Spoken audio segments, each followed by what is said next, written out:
Stop! On te parle souvent de John F. Kennedy comme d'un président assassiné. Mais le vrai sujet, ce n'est pas juste qui l'a tué. Le vrai sujet, c'est pourquoi Kennedy est devenu dangereux. Car JFK n'était pas seulement populaire, il était en train de s'attaquer à des pouvoirs invisibles.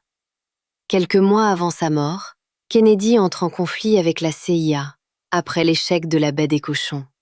Il limoge des responsables, réduit leur influence et parle même de briser la CIA en 1000 morceaux. Dans le même temps, il s'oppose aux généraux qui veulent une guerre totale contre l'URSS pendant la crise des missiles de Cuba. Kennedy choisit la désescalade, pas la guerre. Mais le lien le plus troublant arrive après sa mort. Son successeur, Lyndon B. Johnson, valide très vite une escalade massive au Vietnam.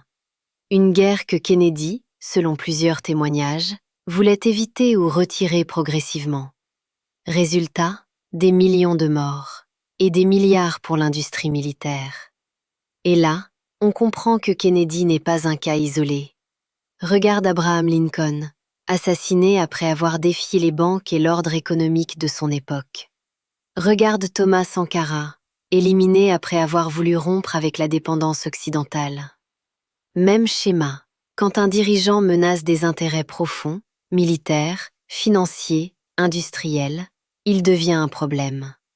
Kennedy n'a peut-être pas été tué parce qu'il était faible, mais parce qu'il voulait reprendre le contrôle d'un pouvoir qui ne se voit pas. Si tu veux une partie 2 sur les documents encore classifiés et ce que les États-Unis refusent toujours de dire, abonne-toi.